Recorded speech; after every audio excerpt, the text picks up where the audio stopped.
बोले बांके बिहारी लाल की जय, राधा रानी सरकार के श्री राधे। सभी गाएं श्री राधे मन श्री राधे, श्री राधे गोपाल भज मन श्री राधे। बोलो मीरा के गोपाल भज मन श्री राधे, मेरा के गोपाल भज मन श्री राधे। श्री राधे श्याम राधे, श्री राधे श्याम राधे, श्री राधे जय श्याम राधे, श्री राधे जय श्याम राधे। बोलो श्री राधे बचपन श्री राधे, राधे राधे।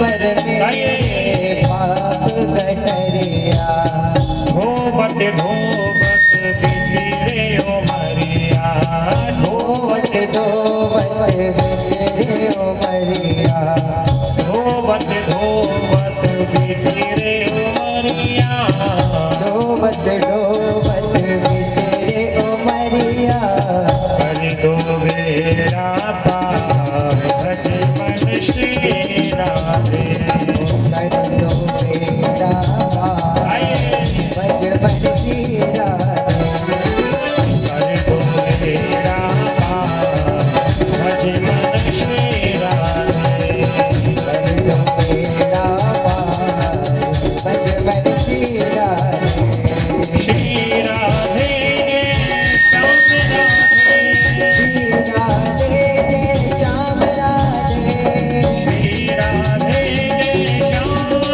राधे श्री राधे जय श्याम राधे श्री राधे श्याम राधे ओ श्री राधे जय श्याम राधे बोलो श्री राधे श्याम राधे बोल श्री राधे जय श्याम राधे गोपाल भज भज श्री राधे बोलो श्री राधे गोपाल श्री राधे श्री राधे गोपाल भज भज श्री राधे श्री राधे गोपाल श्री राधे श्री राधे गोपाल भज भज श्री राधे हरि श्री राधे जय श्याम राधे आइए श्री राधे जय श्याम राधे श्री राधे जय श्याम राधे श्री राधे जय श्याम राधे बोलो श्री राधे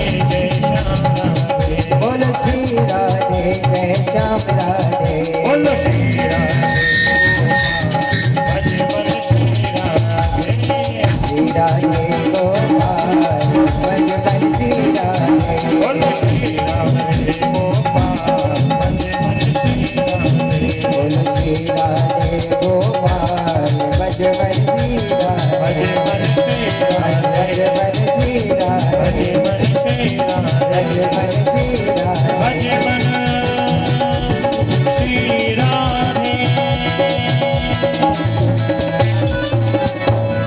भवान् त्वरितं गम्यते कुत्र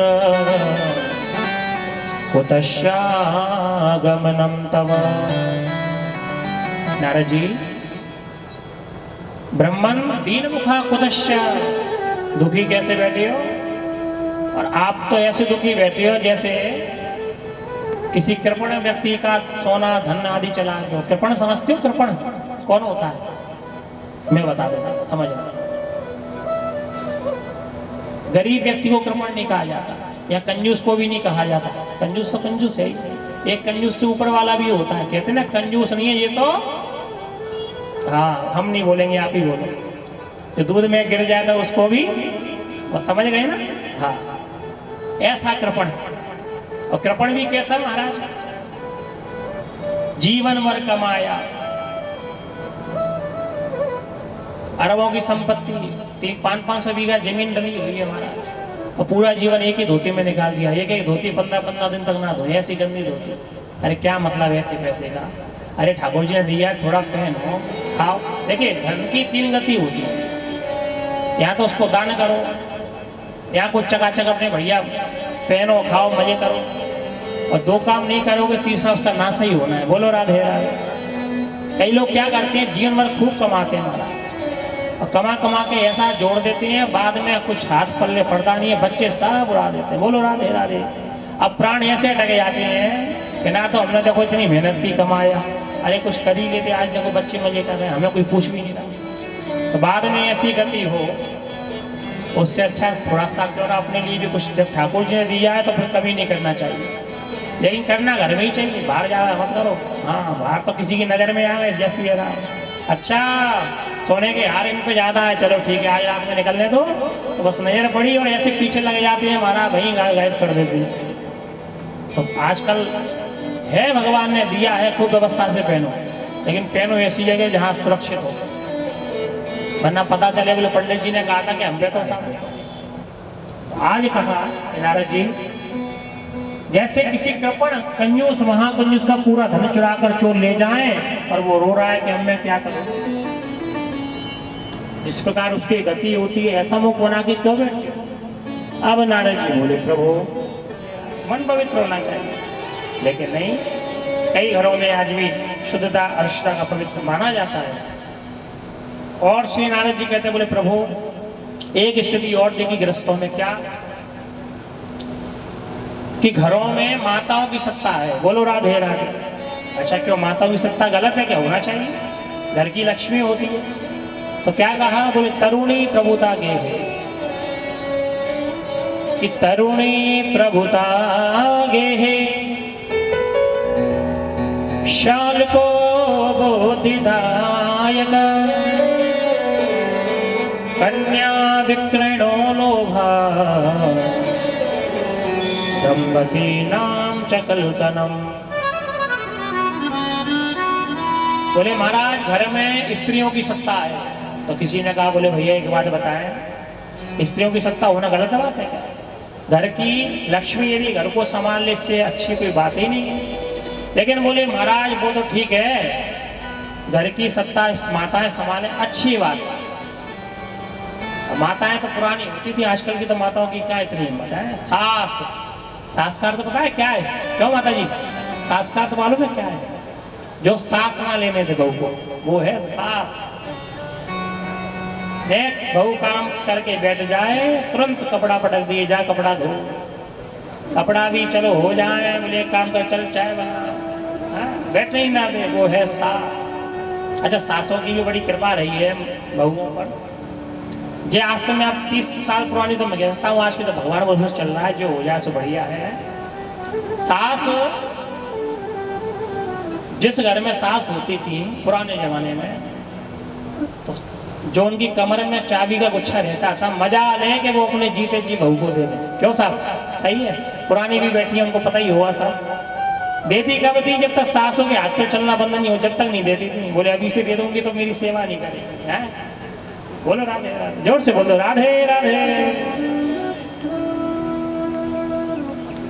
लेकिन जिस घर में बड़े बुजुर्ग होते हैं तो घर भी बड़ा बढ़िया से चलता है, और हम मनमौजी हो जाए, ना किसी नीति को माने ना विचार को माने, तो भैया वो तो फिर सब बेकार। एक कहावत है कि जिस घर नहीं बुड्ढा, जिस घर में नहीं है बुड्ढा, वो घर तो डिग्गम डिग्गा। बोलो राधे राधे।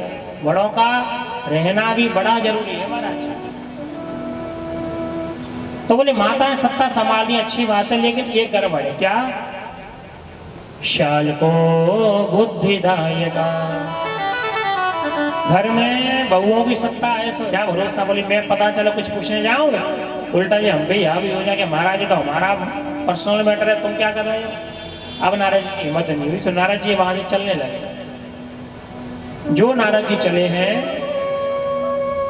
जो युवती रो रही थी उसने देखा कि नारद जी जा रहे हैं, तुरंत खड़ी हो गई, हाथ जोड़ के कहा, क्या कहा कि भो भो साधो क्षणं तिष्ठ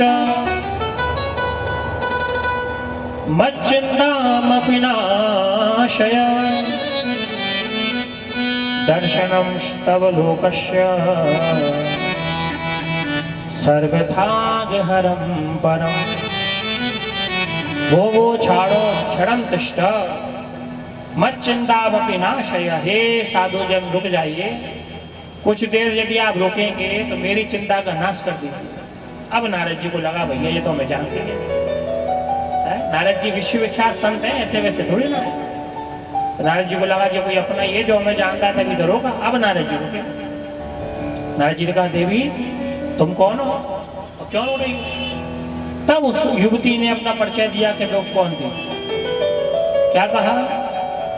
अहम भक्ति रीति ख्याता इमौ में तनयो मतौ ज्ञान वैराग्य नामानो काल योगीन जर्जरो। हे नारद जी, मेरा नाम है भक्ति। कौन है? क्या नाम बताया? जोर से बोलिए। भक्ति देवी। और सबसे बड़ी देवी यही है। बोलो राधे राधे। आप कुछ भी कर लो, आपके हृदय में भक्ति नहीं है, सब बेकार। बोले मेरा नाम है भक्ति। और ये दो पुरुष जो लेटे हुए हैं मेरी गोद में, पता है कौन है? ये मेरे पुत्र हैं। नाम है ज्ञान और वैराग्य। बोले हे नारद जी, मैं दुनिया में घूमती रही, लेकिन कलयुग ऐसा आ गया कि मुझे भजने वाले तो बहुत हैं, मेरे पुत्रों को देखने वाला कोई नहीं है। भक्ति में तो सभी नाच रहे हैं, लेकिन ना किसी में ज्ञान बचा, ना किसी में वैराग्य बचा। अब बोले मेरे पुत्रों को कोई लेने वाला नहीं हुआ तो मेरे पुत्र बूढ़े हो गए। कौन हो गए? बूढ़े हो गए। नारद जी ने कहा देवी तुम आई कहां से? तो उसने भक्ति ने अपना प्रकट बताया कि मैं कहां से आई। उत्पन्ना द्रवणे साहम वृद्धिम कर्णाटके गता क्वचिन क्वचिन महाराष्ट्र गुर्जरे जीर्णतां गतः। बोले महाराज मैं द्रविड़ देश में उत्पन्न हुई, दक्षिण में प्रकट हुई, और कर्नाटक में वृद्धिम गता, कर्नाटक में वृद्धि को खूब बढ़िया पूजी। महाराष्ट्र में मुझे बहुत सम्मान मिला, क्वचित क्वचित महाराष्ट्र, लेकिन गुर्जरे जीर्णतां गता, गुजरात आदि क्षेत्रों में मेरा बड़ा तिरस्कार किया गया, उसमें भाग करके वृंदावन आ गए। और अब ऐसी लगता है कि वृंदावन छोड़ के भी मुझे कहीं बाहर जाना पड़ेगा। अब नारद जी चिंतित हुए, देवी यदि वृंदावन छोड़ करके तुम चली जाओगी तो फिर वृंदावन में भक्ति का क्या? बोले तुम चिंता ना करो, तुम्हारे पुत्रों को मैं सही करूंगा। तो नारद जी ने भक्ति का बड़ा गुणानुवाद किया। हे नारद जी ने कहा भक्ति आप कोई साधारण देवी नहीं हो। बोले फिर? बोले आप वह हो जो जहां बैठ जाए भगवान को वहां आना पड़ता है। आपके हृदय में भक्ति है, आप कहीं भी बैठे कोई परेशानी नहीं, ठाकुर जी वहां आएंगे, ये भक्ति बात है। तयम तू भक्ति प्रिया तस्य सततम प्राण तो दिखा, जहां आप बैठ जाओगे वहां भगवान को आना ही पड़ेगा। और जब भक्ति का इस प्रकार नारद जी ने महात्म गाया है, अब भक्ति मैया ने कहा प्रभु आप मेरे पुत्रों को केवल जगा दिए, ये मेरी प्रार्थना है। और श्री नारद जी महाराज ने क्या किया, जो जो दो पुरुष लेटे हुए थे उनके कान में जाकर के कहा मुखम संयोज्य करणाते शब्द मुच्चे समोचर। हे ज्ञान हे वैराग्य जागो, उठो। ज्ञान वैराग थोड़ी जागे, थोड़ी नींद खोले, फिर सो जाए, फिर बेहोश हो जाए। अब नारद जी ने कहा क्या किया जाए? सो महाराज वेद वेदांत के पाठ शुरू कर दिए, खूब वेद गाया, वेदांत गाया, गीता के बारंबार पाठ किए, लेकिन उनकी समाधि ही नहीं टूटी। अब नारद जी बड़े चिंता में, इतना कुछ कह दिया सुना दिया, ये दोनों पुरुष उठे ही नहीं रहे। नारद जी चिंता किए, घबराए, लेकिन जब एक संत चिंता करते हैं तो भगवान साथ देते हैं। बोलो राधे राधे। क्या किया? जैसे नारद जी ने ये काम किया, एक आकाशवाणी हो गई, हे नारद जी आप बिल्कुल भी निराश मत होइए, ज्ञान और वैराग्य जागेंगे, लेकिन एक काम कीजिए, कोई सत्कर्म कीजिए। अब नारद जी ने कहा कि सत्कर्म होता क्या है, कैसे करना है? तो आकाशवाणी ने कहा कि सत्कर्म आप ही करेंगे, लेकिन इसका ज्ञान आपको कोई संत देगा। संतों की बात कही और आकाशवाणी अदृश्य हो गई, चली गई। अब नारद जी ने भ्रमण किया, जहां जो संत मिल जाए उसी से एक ही बात पूछे, भैया सत्कर्म होता क्या है? बड़े बड़े संतों में खबर फैल गई कि नारद जी जिस संत के पास जा रहे हैं एक ही प्रश्न कर रहे हैं, सत्कर्म क्या है? और बड़े बड़े संत घबराए, महाराज जब नारद जी को सत्कर्म नहीं मालूम तो हम कैसे बताएंगे? नारद जी कोई साधारण महात्मा थोड़ी ना है, साक्षात भगवान के अवतार है श्री नारद जी। 24 अवतारों में नारद जी का भी तो नाम आता है। बोले जब इन्हीं को नहीं मालूम तो हमें कैसे मालूम? अब नारद जी भ्रमण करते हैं, कोई संत मिल जाता है तो महाराज को पहले अपना मौन व्रत धारण कर लेता है। नारद जी पूछते हैं भैया दंडवत प्रणाम, बता दो सत्कर्म होता क्या है? तो जो संत होते हैं उनके चेला चपाटे कहते बोले महाराज सुनो, हमारे महाराज जी ने मौन व्रत धारण कर लिया 1 वर्ष तक, वो 1 वर्ष बाद ही बोलेंगे। अब नारद जी बड़े चिंता में, तो मुझे सत्कर्म कौन बताएगा। और सत्कर्म की विचार करते करते श्री बद्रिका आश्रम आ गए, बद्रीनाथ, और विचार किया, कुछ समझ में नहीं आ रहा। बोले मैं समाधि लेता हूँ, ध्यान करता हूँ, तपस्या करता हूँ, और तपस्या से जो भी देवता प्रकट होंगे उनसे पूछूंगा सत्कर्म होता क्या है। तो आज बात वहीं आ गई, सनकादिक ऋषि सामने बैठी हैं। बोले प्रभु अब आप सामने आ गए, आपने सारी बात बता दी, अब आप ही बताएं सत्कर्म क्या है। श्री सनकादिकों ने पूरी बात सुनी और कहा नारद जी आप बिल्कुल भी चिंता ना करें, सत्कर्म कोई और दूसरा नहीं है। बोले श्रीमद् भागवत पुराण का वाचन ही सत्कर्म है। बोलो राधे राधे, जोर से बोलो राधे राधे। कि सत्कर्म सूचको नूनम ज्ञान यज्ञ स्मृतो बुद्धि श्रीमद्भागवतालापा सतु गीता शुकादवी। बोल सत्संग का अर्थ है ज्ञान यज्ञ है। जो सुखदेव जी महाराज ने श्री परीक्षित जी को श्रवण कराया है वही सत्संग है, आप वही कीजिए। और हमारा विश्वास है ज्ञान वैराग्य जागेंगे, आपका भी मनोरथ पूर्ण होगा। नारद जी ने कहा सुनो महाराज आप हमारी एक शंका और समाधान कर दीजिए। क्या? बोले आप कहते हो कि भागवत की कथा यदि सुनाएंगे और इससे ज्ञान वैराग्य जाग जाएंगे, लेकिन हमने भी कोई कम नहीं किया काम। क्या किया?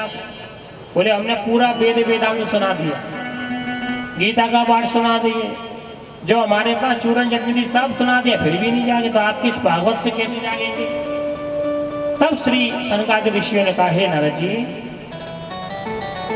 वेदोपनिषदाम सारज जाता भागवती कथा अत्युत्तमा तमो याति पृथक भूता फलाकृति।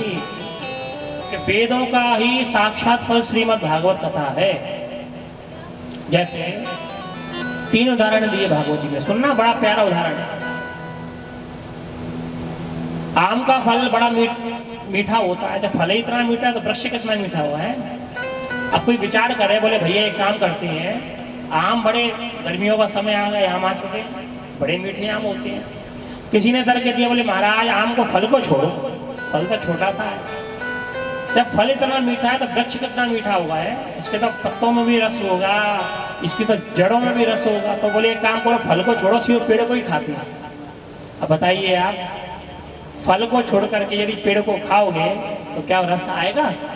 हाँ रस तो नहीं आएगा। बोले महाराज जो बचे कुछ 32, 30, 28 बचे हैं वो और चले जाएंगे। बोलो राधे राधे है, दांत सारे खत्म हो जाएंगे।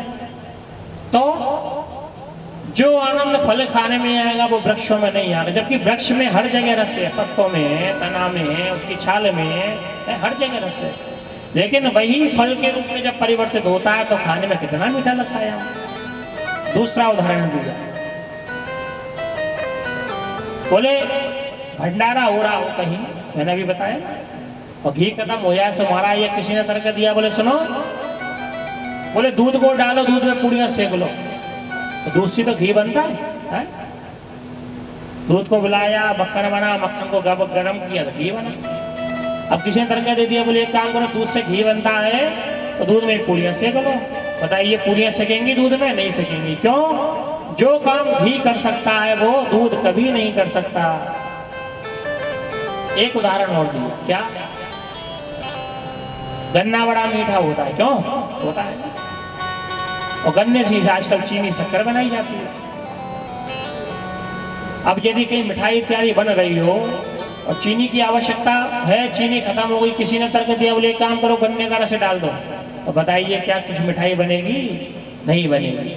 जो काम शक्कर कर सकती है, चीनी कर सकती है, वो गन्ने का रस बिल्कुल भी नहीं कर सकती। उसी प्रकार श्री नारद जी जो बात श्रीमद् भागवत कथा कर सकती है वो वेद वेदांत नहीं कर सकते। अब नारद जी को समझ में आया और नारद जी ने बड़ा सुंदर कहा कि भाग्योदयेन बहुजन्म समर्जितेन सत्संगमं च लभते पुरुषो यदा वै अविव्रतमोहमदान्धकार नासाय विदाय हि तदोदयते विवेकम्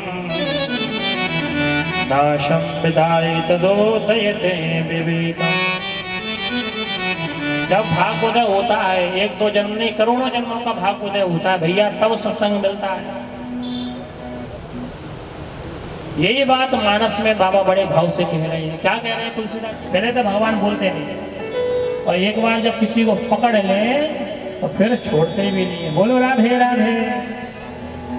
आप लोगों ने सुना होगा, कथा तो आएगी, पूतना ने भगवान को पकड़ा, मारने के लिए आई, तो भगवान ने क्या छोड़ा? भगवान ने वहां भी कहा कि मौसी जी पहले मैं किसी को पकड़ता नहीं, एक बार किसी को अपना बना लो उसे छोड़ता नहीं। तो भगवान की कथा सुनेंगे तो क्या होगा? प्रेम बढ़ेगा।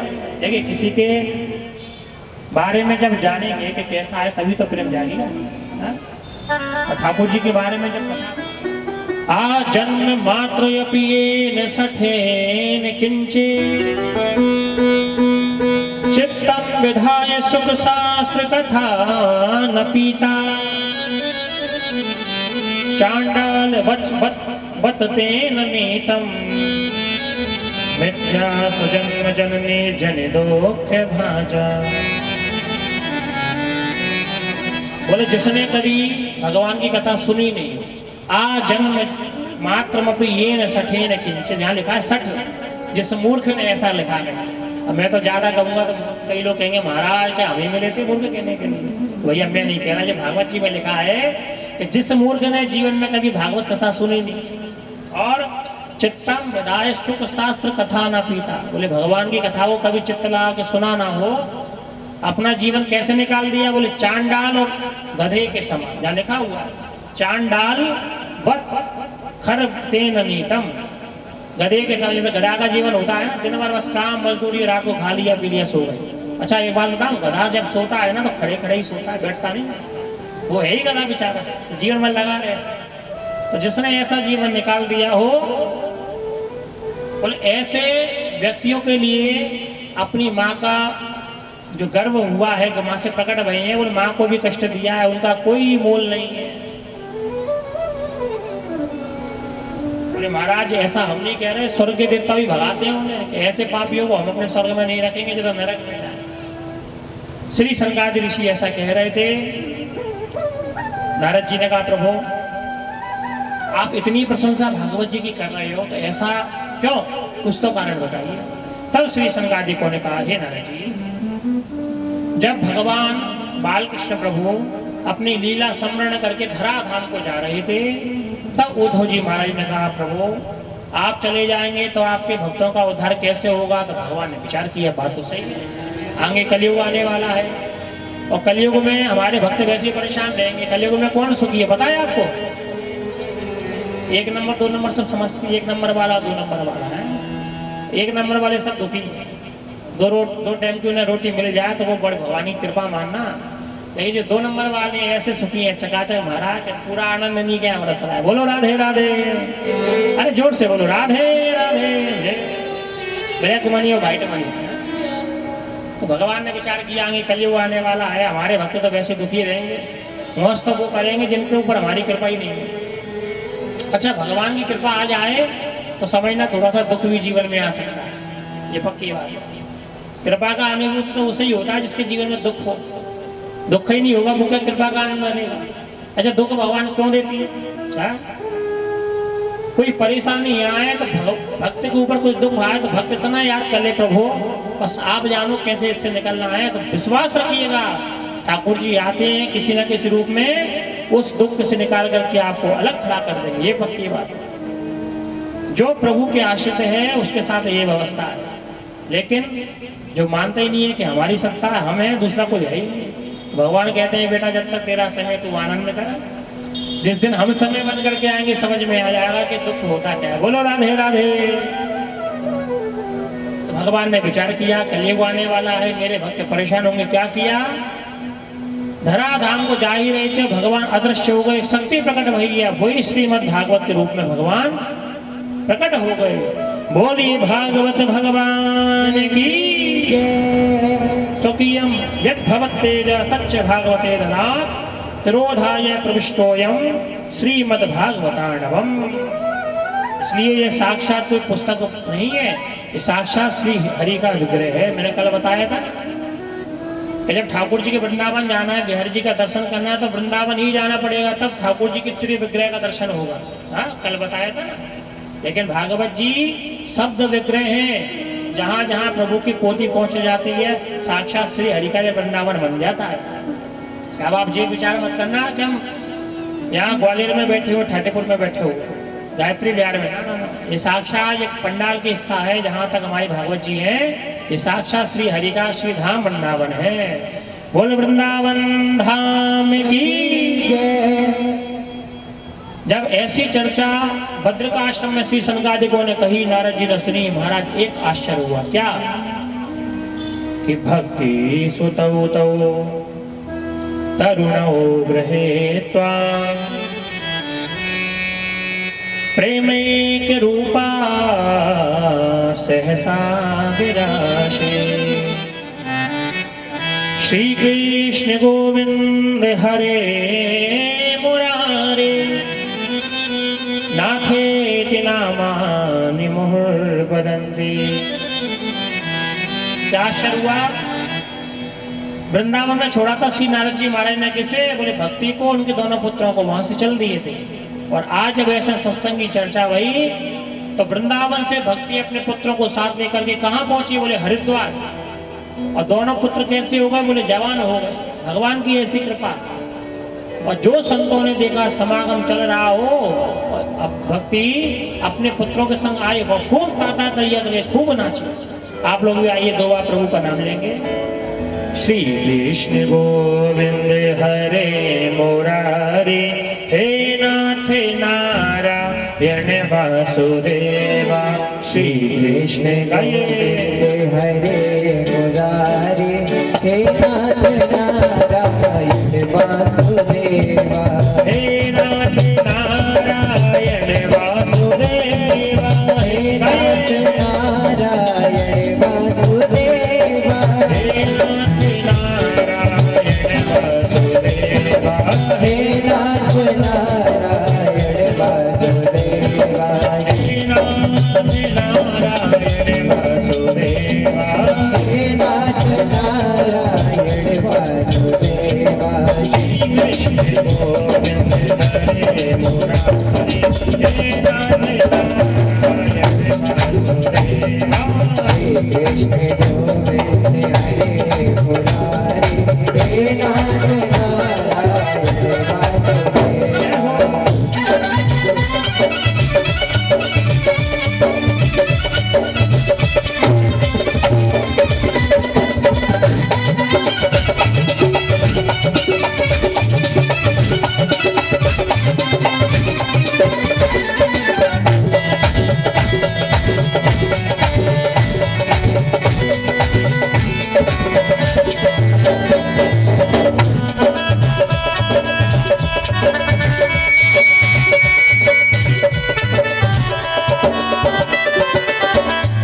सभी लोग भाव से ताली बजा करते हैं। हे नाथ नारायण वासुदेवा। हे नाथ नारायण वासुदेवा। हे नाथ नारायण वासुदेवा। श्री कृष्ण गोविंद हरे मुरारी, हे नाथ नारायण वासुदेवा। कृष्ण गोविंद हरे मुरारी, हे नाथ नारायण वासुदेवा। कृष्ण गोविंद हरे मुरारी, हे नाथ नारायण वासुदेवा। कृष्ण गोविंद हरे मुरारी, हे नाथ नारायण वासुदेवा। हे नाथ नारायण वासुदेवा। हे नाथ नारायण वासुदेवा। अरे तुम्हारा मुख देख लिया, हमारा तो जीवन ही बेकार हो गया। ऐसे ऐसे ताने मारे दुनिया। बहुत दिन हो गए सुनते सुनते। एक दिन बड़े भयंकर व्याकुल थे, तो वन में चले गए, बोले एक काम करता हूँ जीवन के अंत कर लेता हूँ। अरे घर में कोई संतान नहीं है, किसके लिए जीऊंगा, पत्नी सुनती नहीं है, तो इससे अच्छा मर जाना है। और मरने की इच्छा से वन में गए, जंगल में बैठे बैठे विचार किया मरूं कि नहीं मरूं। अच्छा, मरने वाले भी बड़े विचित्र होते हैं, जिसे मरना है वो तो मर ही जाता है। कई लोग ऐसे होते हैं कि मरे कि नहीं मरे, सोचते ही रहते हैं, सोचने में 6 महीना निकाल देते हैं। बोले आज मरेंगे, अच्छा आज छोड़ो कल मरेंगे। तो सोचते हैं भैया कोई उत्सव आ रहा है वो करके मरेंगे। तो मरने वाले भी बड़े विचित्र है साहब। तो चिंता करती हो क्या हुआ। अब आत्मदेव जी ने रोकर के कहा अब मैं कहाँ जाऊं, क्या करूं। बड़े सुंदर उपाख्यान किया, अहमता ममता को छोड़िए, भगवान का भजन कीजिए। देहस्ते मांस रुद्रे विमतिम त्यजत्वम। देखिए 2 जगह आसक्ति बड़ी शक्ति होती है, हमारी भी आप शक्ति होती है। काय में? बोले एक तो देह में और दूसरा देहदारियों। अहमता और ममता ये 2 रस्सियां ऐसी होती है, मनुष्य को ऐसा पकड़ लेती हैं कि महाराज छूटे ना छूटती। अहमता बोले क्या में? बोले शरीर में, मैं मेरा शरीर। और ममता बोले शरीर के संबंधियों में है, ये हमारा बेटा है, ये हमारी बेटी है, ये हमारे घर वाले हैं, ये ममता अहमता। बोले हे पिताजी आप इन्हीं दोनों रस्सियों को छोड़ दीजिएगा और भगवान का भजन कीजिएगा।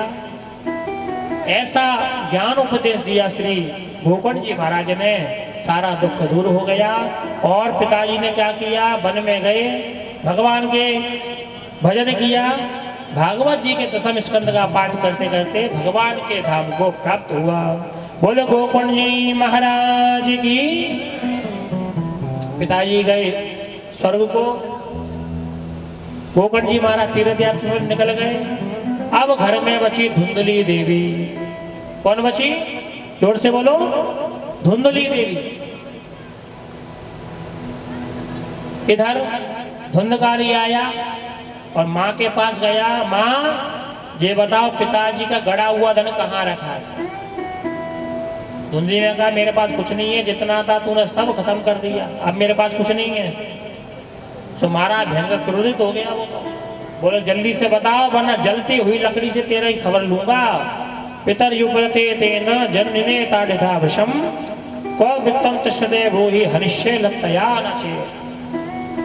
यदि मुझे धन नहीं बताया तो मार डालूंगा, ऐसी धमकी देकर के गया। धुंधली घबराई, जो छोड़ने वाला नहीं है तो क्या किया, घर में जो कुआं बना था उसमें कूद करके अपनी जान दे दी। बोले अब जीना नहीं है, ये मार डालेगा, दुष्ट है, पापी है, क्यों ना मैं खुद ही मर जाऊं। आप विचार कीजिए मैयाओं, घर में कोई संतान होती है, बेटा हो या बेटी, पहली गुरु माँ ही होती है। बाकी तो गुरु सब बाद में बनते हैं, शिक्षा गुरु, दीक्षा गुरु। माँ जैसा बना दे बालक को या बालिका को, बस वैसी कच्ची मिट्टी होती है। और जैसा उसे आकार दे दिया जाता है, बच्चे वैसे ही बन जाते हैं। माँ का बड़ा योगदान है जीवन में।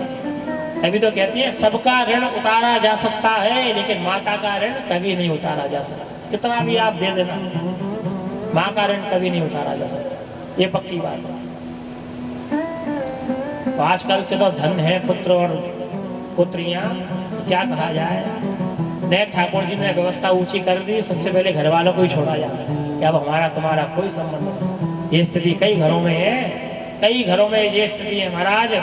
सब कुछ है लेकिन बालक बालिका साथ ही नहीं है, माता पिता अकेले रह रहे हैं, नौकरों के भरोसे रह रहे हैं, मिलने ही नहीं आते। अभी नारायण वृद्धाश्रम लक्ष्मीगंज में है, वहाँ एक कार्यक्रम में मेरा जाना हुआ। और आप मजाक मत मानना, जब हम कार्यक्रम करने गए तो वहाँ 35 बुजुर्ग रहते थे। तो उनसे मेरी चर्चा हुई कुछ, मैं सबके पास गया, बैठा। तो वहाँ से जब मैं आया तो मैं बड़ा दुखी होकर के आया। एक ने मुझसे कहा, सज्जन ने, बोले पंडित जी हमें पता ही नहीं कि हमारा घर है कहाँ। बोले बच्चों ने संपत्ति सब छुड़ा ली और हमें इस तरह ग्वालियर पहुंचा दिया गया कि अब हमें ये भी नहीं पता कि हमारे बच्चे हैं कहाँ। बोलो राधे राधे। ये स्थिति, बच्चों ने संपत्ति बेच के बाहर चले गए, बाहर कहाँ ये भी नहीं पता, और कभी हमसे मिलने भी नहीं आया। आज मुझे बोले 15 वर्ष इस आश्रम में हो गए हैं, ना हमने किसी को देखा, ना हमसे कोई मिलने आया। ये स्थिति है। एक मैया से मैंने वहां बात की, उन्होंने कहा, बोले जब तक मेरे पास संपत्ति थी मेरे घर वालों ने मेरी खूब सेवा की, और जो मैंने संपत्ति उनको दी तो महाराज मुझे घर से ही निकाल दिया। और घर से निकाला तो निकाला, ऐसी व्यवस्था बना के रख दी कि मैं उस कॉलोनी में भी जाऊं तो मुझे मार के भगा दिया जाए। ये स्थिति है। अब बताइए, तो मैं ये नहीं कह रहा बच्चे जो है सो जिसके भाग्य में जो ठाकुर ने लिख दिया वो तो होना ही है, लेकिन कभी कभी ऐसी चूक हो जाती है कि वो पूरा बना बनाई व्यवस्था बिगड़ जाती है। वहां जब मैं गया तो मुझे लगा कि दुनिया बहुत खराब हो चुकी है। हम लोग कितना भी भजन करें, सब कुछ करें, लेकिन कहते हैं ना क्या भैया हम तो दुखी हैं। नहीं, आप दुनिया में जाकर के देखो, अपना दुख भूल जाओगे, इतना भयंकर दुख। आज धुंधली देवी ने विचार किया अब ठीक है नहीं है, और कुएं में कूद के अपनी जान। अब धुंधकारी कोई ना आगे ना पीछे, घर खाली पड़ा था, तो 5-5 वेश्याओं को संग रखता था। इतना भयंकर दुष्ट था। उनके घर जाता था तो उन्हीं को अपने घर लेकर के आ गया, और खूब चोरी करता, चकारी करता, जहां से धन चुरा कर ले आता उनको खूब खिलाता, खूब मजे करता। एक दिन राजा के यहाँ चोरी कर ली, और वैश्याओं ने विचार किया, बोले कहीं राजा ने इसे पकड़ लिया, इसके संग में हम भी मारे जाएंगे। क्या किया जाए? बोले जो राजा करेगा क्यों ना हम ही कर दें। और सबने मिलकर खूब उसे मदिरा पिलाई, शराब पिलाई, और खाना खिला करके उसको सो गया तो खटिया से बांध दिया, चारपाई से बांध दिया, और गला दबाना प्रारंभ किया तो घबराया, मरा नहीं। सो एक गई दौड़ी दौड़ी 5 में से, और उसने गरम गरम चूल्हे में से अग्नि के जो ज्वाला होती उसे लेकर के आई, उसका मुंह खोला, उसमें डाल दिया, तड़पड़ाते हुए मर गया। और जैसे ही मरा, मरते भयंकर महाप्रेत बन गया, भयंकर भूत बन गया। सारा धन चुराया और भाग गई, कुछ भी नहीं बचा। श्री गोकर्ण जी महाराज को सूचना मिली तो जिस तीर्थ में जाते वहां उनका श्राद्ध कर देते। ना माताजी बची, ना पिताजी, ना भैया बचा, सबका तर्पण कर दिया। और बहुत दिनों बाद जब उसी नगर में आए, अपने घर में गए तो घर में कोई था ही नहीं। घर तो ऐसा बन गया था भूतों का बंगला, कोई रहने वाला नहीं, कोई साफ सफाई करने वाला नहीं। रात्रि में पहुंचे हैं, आंगन को झाड़ा है और विश्राम करने लगे हैं, सो धुंधकारी भयंकर प्रेत के रूप में वहां गया और श्री गोकर्ण जी महाराज को डराने लगा। कभी अग्नि के रूप में आ जाता है, कभी अग्नि जलने लगी गोकर्ण जी के महाराज के सामने, कभी सिंह शेर के रूप में आ जाता है, कभी देखा तो सामने हाथी खड़ा हुआ है। गोकर्ण जी समझ गए हो कोई प्रेत आत्मा है और अपनी मुक्ति का उपाय पूछ रहा है। तो गोकर्ण जी ने बोला भैया कौन हो, जरा सामने आओ। तो प्रेत था, बोल ही नहीं पा रहा। कमंडल में से जल निकाला और जल लेकर के जैसे ही अभिमंत्रित करके छिड़का से वो प्रेत बोलने लगा। क्या बोला? अहम भ्राता त्वदीयोऽस्मि धुंधकारी नामृतः स्वकीयेन दोषेण ब्रह्मत्वं नाशितं मया।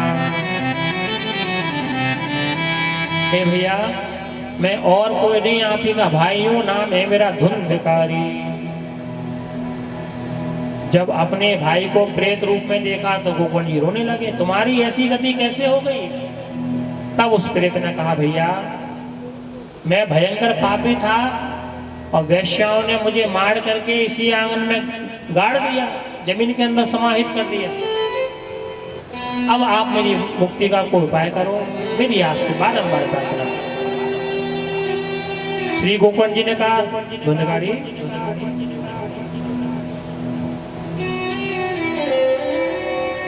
तुम प्रेत बने हुए हो,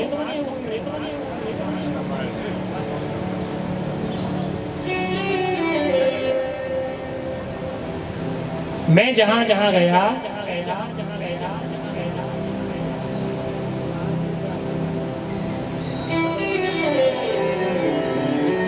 वहां वहां तुम्हारे निमित्त मैंने क्या किया? श्राद्ध कर दिया, तर्पण कर दिया, और फिर भी तुम भूत बने हुए। हेलो श्रीनाथ,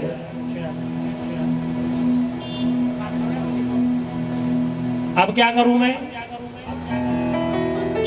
अभी तुम अपने घर को जाओ, जहां तुम रहते हो वहां जाओ। कल मैं प्रातःकाल होते ही और तुम्हारी मुक्ति का कोई उपाय अवश्य करूंगा। अब श्री गोकर्ण जी महाराज बड़े चिंतित, रात में नींद ही नहीं आया उन्हें। क्या किया?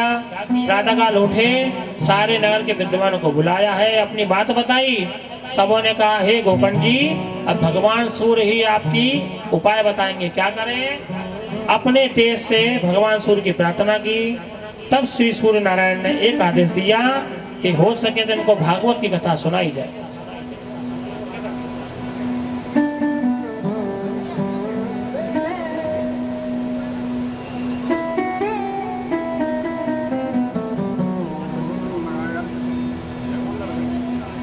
Hello hello hello.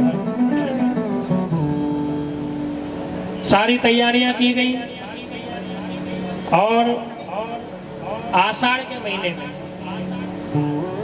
Shri Gokarna जी महाराज ने पूरी व्यवस्था बनाई, भागवती कथा प्रारंभ की गई और उस प्रेत को आह्वान किया, प्रेत आ जाओ, धुंधकारी आ जाओ, ये भागवती कथा हो रही है। अब वो वायु के रूप में था, बैठे तो बैठे का, थोड़ी सी हवा चले तो उड़ के उसे साथ में ले जाए। तो 7 ग्रंथि का एक बांस था उसी पंडाल में, और उसी बांस की जो ग्रंथियां होती हैं उसके बीच में जाके वो प्रेत बैठ गया। और जैसे ही गोकर्ण जी महाराज ने कथा प्रारंभ की, बड़ा चमत्कार हुआ। क्या हुआ? पहले दिन की कथा प्रारंभ हुई और जो कथा पूरी हुई सो महाराज बांस की एक ग्रंथि फट गई। दूसरे दिन की कथा हुई और दूसरे दिन की कथा पूरी हुई, दूसरी ग्रंथि भी फट गई। ऐसे ही तीसरे दिन तीसरी ग्रंथि, और जो 7वें दिन 7वीं ग्रंथि फटी, तो जो भयंकर प्रेत था एक दिव्य रूप में प्रकट हो गए। बोले भागवत भगवान की जय हो।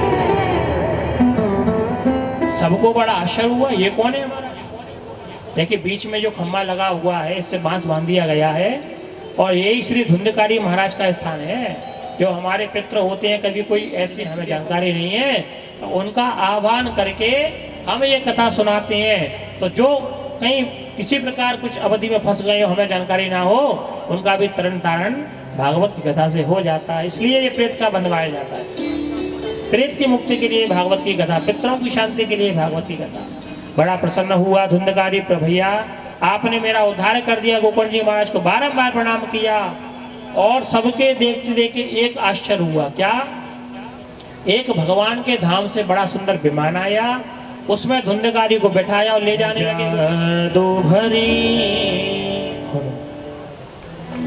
तेरी अखियां हैं जादू भरी, बिहारी जी मैं कब से खड़ी, तेरी अखियां हैं जादू भरी, बिहारी जी मैं कब से खड़ी, अखियां हैं जादू भरी, बिहारी अखियां है जादू भरी, बिहारी जी मैं कब से खड़ी, मैं तो तेरे ही द्वार खड़ी हो, मैं तो तेरे ही द्वार खड़ी हो।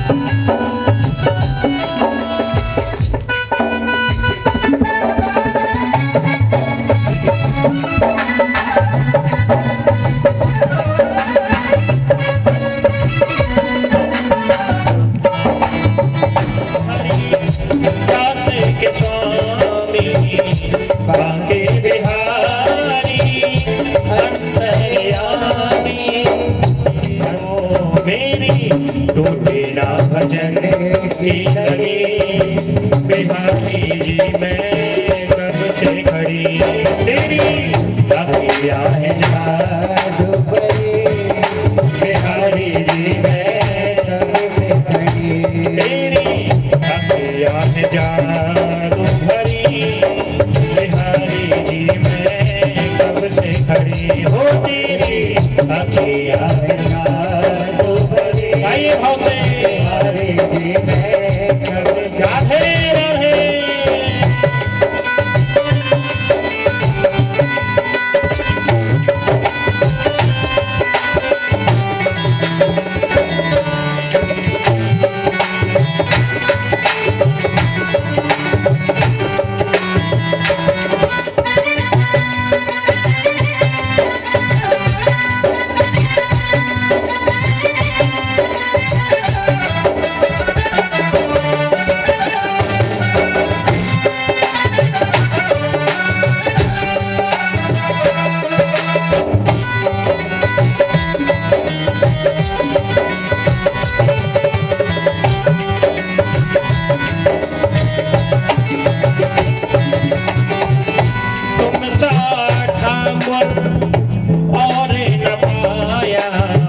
मैंने नेह लगाया मेरी अखियाँ तुम्हें से लड़ी हो, मेरी अखियाँ तुम्हें से लड़ी। बिहारी जी मैं कब से खड़ी, तेरी अखियाँ है बिहारी गाइए राधे।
बोल बंसी वारे की, श्री राधा रानी सरकार की जय जय श्री राधे।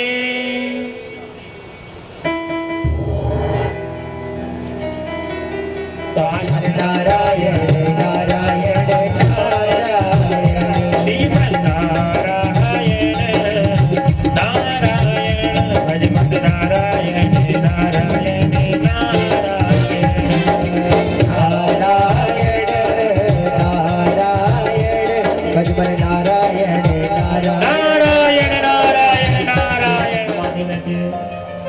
नारद जी को देख के पार्वती मैया खड़ी हो गई। नारद जी पार्वती मैया के गुरु भी हैं एक संबंध से, क्योंकि उन्होंने संबंध कराया था।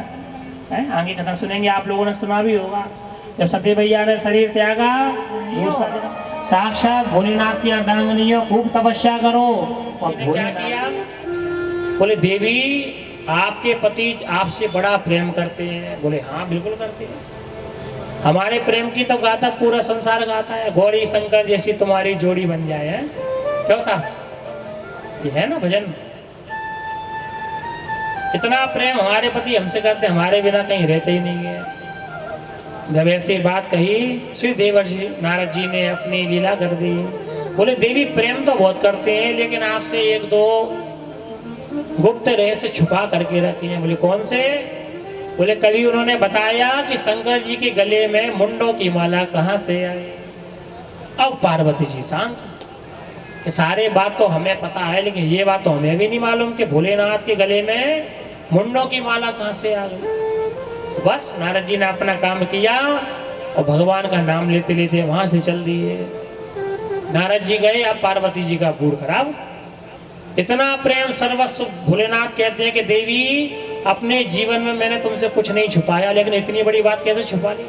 तो मुंडों की माला पहने हुए किसकी है, कहां से आई, पता ही नहीं है हमें। अब पार्वती मैया बड़ी गुस्से में। इधर भोले बाबा समाधि से जागे, देखा देवी आज उदास कैसी बैठी हुई है। पार्वती जी ने जवाब ही नहीं दिया। बोले हमें आपसे बातें नहीं करनी। क्यों?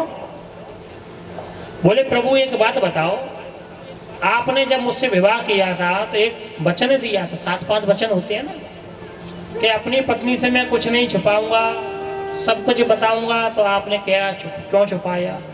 अब भोले बाबा समझ ही नहीं पाए कि बात क्या है। देवी मेरे पास छुपाने को है ही क्या? ये जंगल में हम लोग रहते हैं, पर्वत है, कैलाश पर्वत पर रहते हैं, ना कुछ छुपाने को, ना धन है, ना रुपया है, ना पैसा है, ना सोना है। भगवान भोलेनाथ का आपने श्रृंगार देखा है? सांप बिच्छू लटकाए हुए हैं, क्या है क्या उन पर छुपाने को? देवी से कहा कि मेरे पास कुछ है नहीं, मैं क्या छुपाऊंगा। श्री पार्वती मैया ने कहा सुनो, आपके कुछ नहीं छुपाया, लेकिन एक बात छुपाइए, आपके गलों में मुंडों की माला कहां से आई। अब भोले बाबा समझ गए, इतने दिनों तक जो गुप्त रहस्य मैंने इनसे छुपा करके रखा था, लगता है आज वो उजागर हो जाएगा। नारद भोले बाबा बोले एक बात बताओ, क्या यहाँ नारद जी आए थे? बोले बिल्कुल आए थे। भोलेनाथ समझ गए, हो ना हो जो नारद जी की करनी है, ऐसी यहाँ लगा करके गए हैं कि अब हमें फंसना ही पड़ेगा, बताना पड़ेगा। अब भोलेनाथ ने कहा, क्या बोले?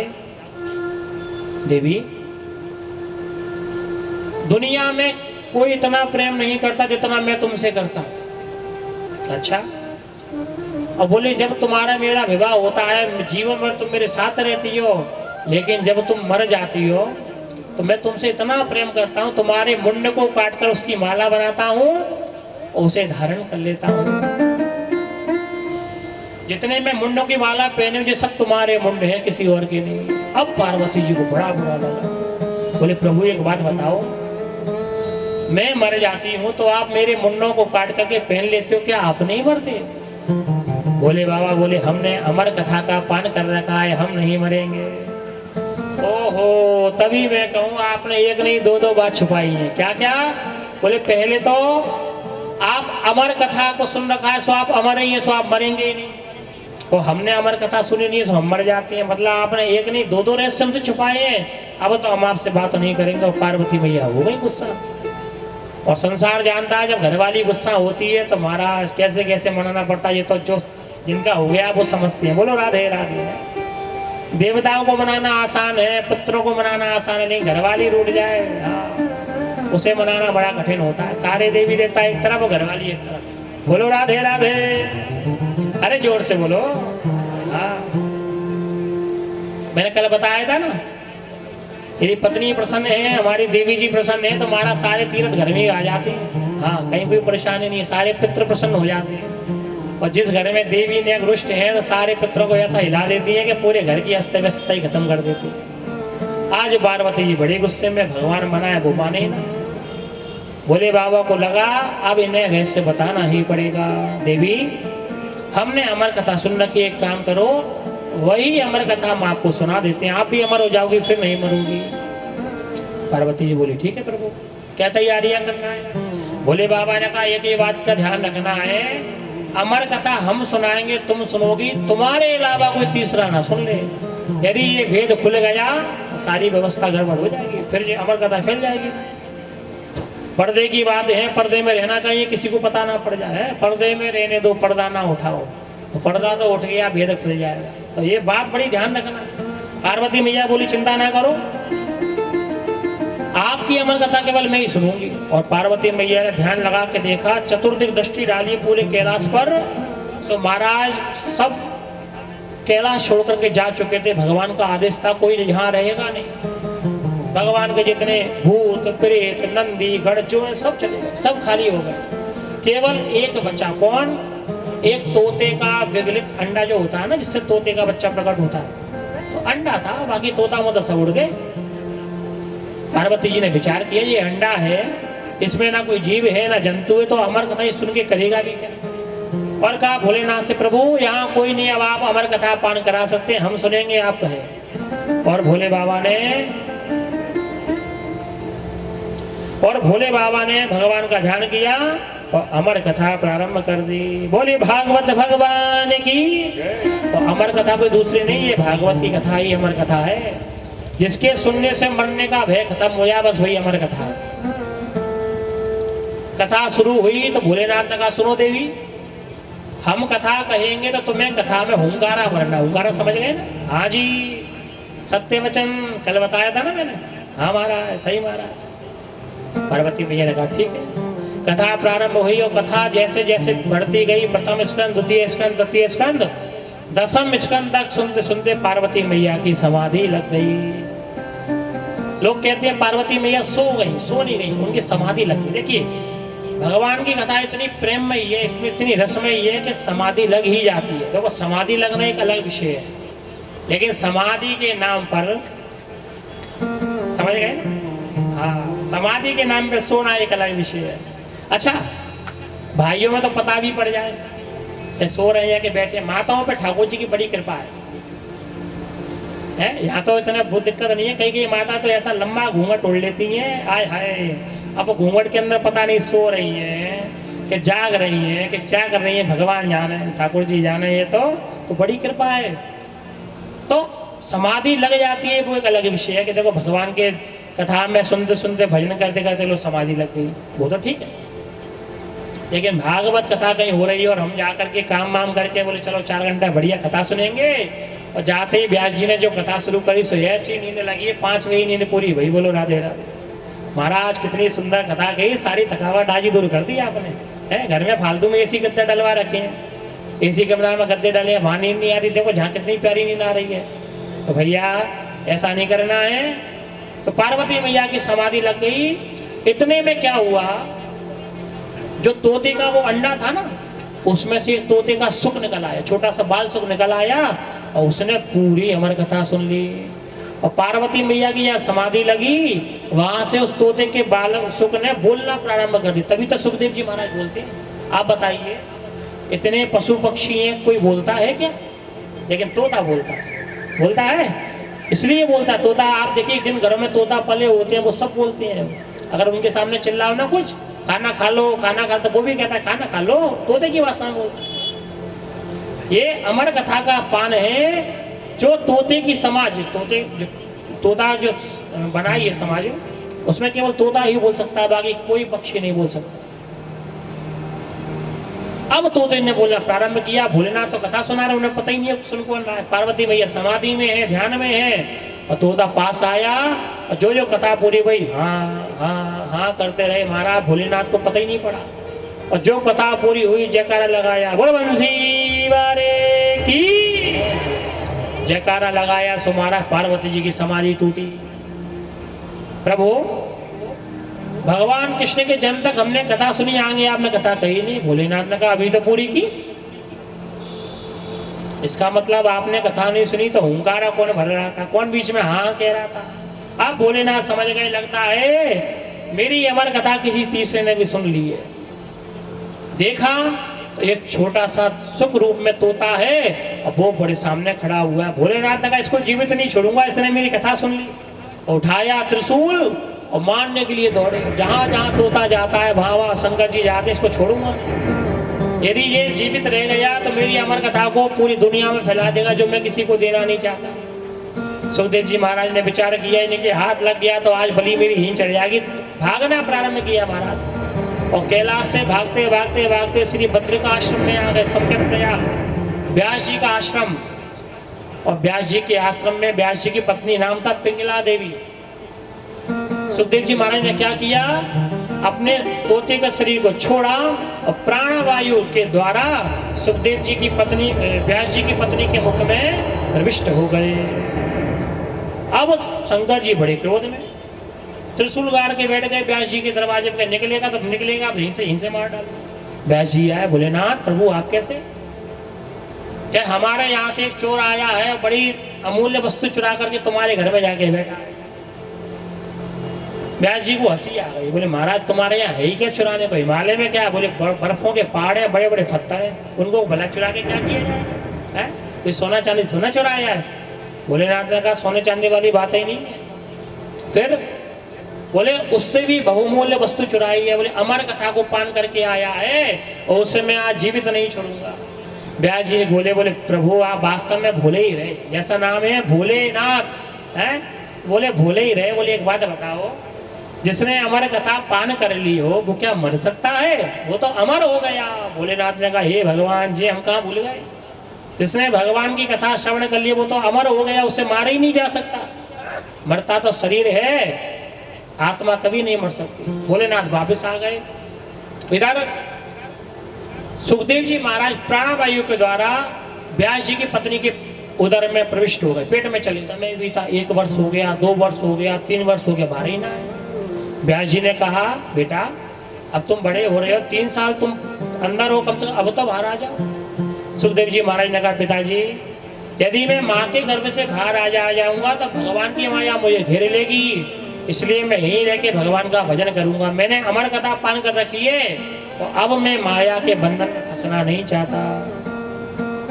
और समय बीता, माँ के गर्भ में रहते रहते 12 वर्ष हो गए। कितने वर्ष हो गए? 12। अब व्यास जी को बड़ी चिंता हुई कि यदि जीवन भर यदि ये मेरी पत्नी के गर्भ में रहेंगे तो इनको भी कष्ट होगा, मेरी पत्नी को भी कष्ट होगा। क्या किया जाए? भगवान का आह्वान किया।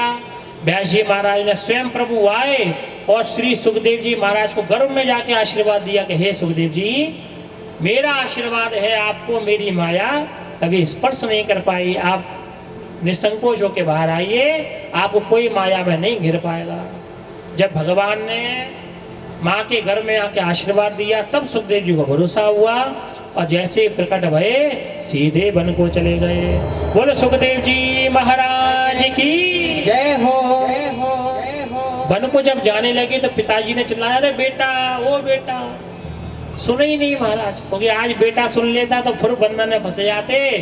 पिताजी रोते रहे, चिल्लाते रहे, व्यास जी महाराज सुखदेव जी ने नहीं सुनी और भगवान के भजन में लीन हो गए। समय आया जब परीक्षित जी को श्राप लगा और इनकी उपाय की मुक्ति कैसे होगी, तो भाई श्री सुखदेव जी महाराज आए। जो सिक्योरिटी प्रधानमंत्री की रही होगी वही सारी व्यवस्था उसी व्यक्ति को दी जाएगी। क्यों? ये उसका योगदान नहीं है, ये उस पद का योगदान है जो प्रधानमंत्री की जगह पर जा रहा है। उसी प्रकार श्री नारद जी कहते हैं व्यास जी ये मेरा कोई योगदान नहीं है कि मैं ऐसा हूँ, ये मेरे प्रभु की कृपा है जो मैंने भजन किया और आज मुझ पर भगवान का दास बना बैठा हूँ। देखिए नारद जी कैसे हैं, देवताओं में भी जय जयकार है और दैत्यों में चले जाए वहां भी जय जयकार है, कहीं कोई दिक्कत नहीं है, कोई परेशानी नहीं, हर जगह नारद जी का स्वागत होता है। ऐसे नारद जी। और यहाँ नारद जी ने श्री व्यास जी महाराज को चतुर्श्लोकी भागवत सुनाई, 4 श्लोकों में भागवत सुनाई है और उस 4 श्लोकों से व्यास जी ने 18,000 श्लोक बना दिए, गणेश जी ने लिख दिए और बड़े सुंदर भागवत जी की कथा तैयार हो गई। अब सुनाए किसे पढ़ाएं? तो महाराज सुखदेव जी महाराज जो उनके पुत्र थे वन में चले गए, अपने शिष्यों को बुलाया, 2-4 बड़े सुंदर सुंदर श्लोक रटा दिए। शिष्यों ने श्लोक गाए वन में, तो सुखदेव जी महाराज के कान में पड़े, इतने सुंदर श्लोक हैं। बरहा पीडम नटम रपोस कर्णयो कर्णिकारम, भगवान के स्वरूप का वर्णन कर दिया, भगवान बड़े सुंदर है। सुखदेव जी महाराज ने भगवान की छवि सुनी, इतने सुंदर है तो चलो देखना चाहिए। फिर सुखदेव जी ने सोचा कि सुंदर तो है, ईश्वर है, लेकिन पता नहीं व्यवहार कैसा है? सुंदर कोई है इसका मतलब ये थोड़ी ना वो दयावान हो, गुणवान हो सकता है, घमंडी हो। बोले हम नहीं जाते। शिष्यों ने दूसरा श्लोक सुना दिया, अहो वकीयम स्तन कालकूटम जिगान सयाबाई रक्त साध्वी। बोले इतने दयालु हैं कि पूतना मारने को गई उसे भी मौसी बना दिया, माँ का स्थान दे दिया। जो ये बात सुखदेव जी ने सुनी समझ गए परमात्मा है, दयालु है, सुंदर है, ऐसे परमात्मा की कथा अवश्य सुनना चाहिए। व्यास जी के पास आए श्री सुखदेव जी महाराज, भागवत का अध्ययन किया है और समय आने पर जब परीक्षित जी को श्राप मिला तब पुनः कथा सुनाने लगे। इस प्रकार श्री परीक्षित जी के माध्यम से यह कथा धराधाम पर आ गई। बोले भागवत भगवान की। श्री सूत जी कहते हैं सनक जी अब आप क्या सुनना चाहते हैं? तब सनक जी ने कहा प्रभु अब एक प्रश्न हो रहे है कि परीक्षित जी को श्राप क्यों लगा। तो यहाँ से भागवत जी की भूमिका बनती है। तो आइए, बड़ा सुंदर भाव है, आप लोग समझिएगा, बहुत ध्यानपूर्वक सुनिएगा, क्योंकि ये भागवत जी का मैंने कल बताया था ना, मकान कितना भी सुंदर बन जाए यदि स्तंभ पिलर उसके दमदार नहीं है, नींव मजबूत नहीं है, तो मकान डगमगाता रहेगा। तो भागवत की यहाँ से कथा प्रारंभ होने वाली है। ये भागवत की महिमा है, स्तंभ है, भागवत के पिलर है, ये नींव है, नींव कभी कमजोर नहीं रहना चाहिए। भाव से श्रवण कीजिएगा, बहुत सुंदर प्रसंग है। कि यदा मृधे कौरव संजयाना वीरे स्वथो वीर गतिम गतेषु ब्रको विदद् गदा विदर्श भवनोरुदंडे धृतराष्ट्रपुत्रे। जब महाभारत का युद्ध चल रहा था और कौरव और पांडव बड़े बड़े वीर गति को प्राप्त हो गए। यदा वृधे कौरव संजयाना वीरे सतो वीर गतिम गतेषु, बड़े बड़े धुरंधर वीर सब मर गए।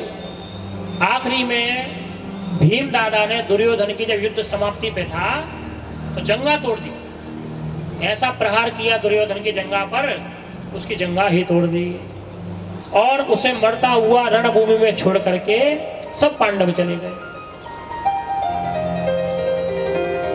उसी समय दुर्योधन का मित्र जो द्रोणाचार्य इनके गुरु थे, उनका पुत्र था, नाम था अश्वत्थामा। क्या नाम था? जोर से बोलो, अश्वत्थामा। आया, मित्र तुम्हारी ये दुर्दशा किसने की? तब दुर्योधन ने कहा कि मित्र भीम ने मेरी एक जंगा तोड़ दी है, मुझे मरने के समान छोड़ गया है। मुझे दुख ये नहीं है कि मेरा पूरा साम्राज्य खत्म हो गया, मेरे सब भाई 100 भाई थे कौरव सब मर गए। बस दुख एक ही है कि हम 100 में से एक ना बचा। और पांडव कितने थे? 5। बोले उनमें से एक ना मरा। अश्वत्थामा ने कहा अभी भी कौन देर हुई है, अभी युद्ध पूरा थोड़ा ना हुआ, तुम अभी मुझे अपना मंत्री बना दो और देखो मैं क्या करता हूँ। क्या करोगे? बोले अभी पांडवों को मार के आता हूँ। बड़ा योद्धा था, द्रोणाचार्य का पुत्र। द्रोणाचार्य जी महाराज पांडवों कौरवों के गुरु थे और धनुर्विद्या में इतने पारंगत थे महाराज के उनका बाल बाका करना असंभव था। वो तो भगवान नहीं होते तो कभी पांडव युद्ध जीते नहीं सकते थे, वो तो भगवान ने जितवाया था युद्ध। कहा मेरे पिताजी की भी इन पांडवों ने हत्या की है, कोई द्रोणाचार्य जी को भी धोखे से मरवाया भगवान ने। बोले छोड़ूंगा तो मैं भी नहीं, आज तुमने मुझे अपना मंत्री बना दिया, सेना का नायक बना दिया, सेनापति बना दिया, देखो अभी मैं पांडवों को मार के आता हूँ। सो महाराज तलवार लेकर के गया। उस दिन युद्ध विराम हो चुका था। युद्ध दिवस जो युद्ध जीत गए थे पांडव, भगवान ने विचार किया कि आज यहाँ रहना ठीक नहीं है। तो कहा, भगवान ने बात बना दी। बोले सुनो पांडवों, आज हम युद्ध जीते हैं तो क्यों ना थोड़ा सा आनंद लिया जाए, कहीं युद्ध विराम की, युद्ध विजय की खुशियां मनाई जाए। और भगवान सबको लेके दूसरे स्थान पर चले गए। इधर पांडव 5 पांडव थे, 5 पांडवों के 5 ही पुत्र थे। कितने पुत्र थे? 5। और जो अपने पिताओं के समान लगते, भीम का पुत्र भीम जैसा लगता था, अर्जुन का पुत्र अर्जुन जैसा, 5 के जैसे भी लगते थे। तो उन पुत्रों ने विचार किया कि आज हमारे पिताजी का पंडाल खाली है जहाँ 5 पांडव रहते थे युद्ध भूमि पे, तो आज हम उन्हीं के स्थान पे जाके सोएंगे। और रात्रि का समय था, भीम की जगह पे भीम का पुत्र सो गया, अर्जुन की जगह पे अर्जुन का पुत्र सो गया, युधिष्ठिर जी महाराज की जगह उनका पुत्र सो गया और नकुल सहदेव की जगह उन दोनों के पुत्र सो गए।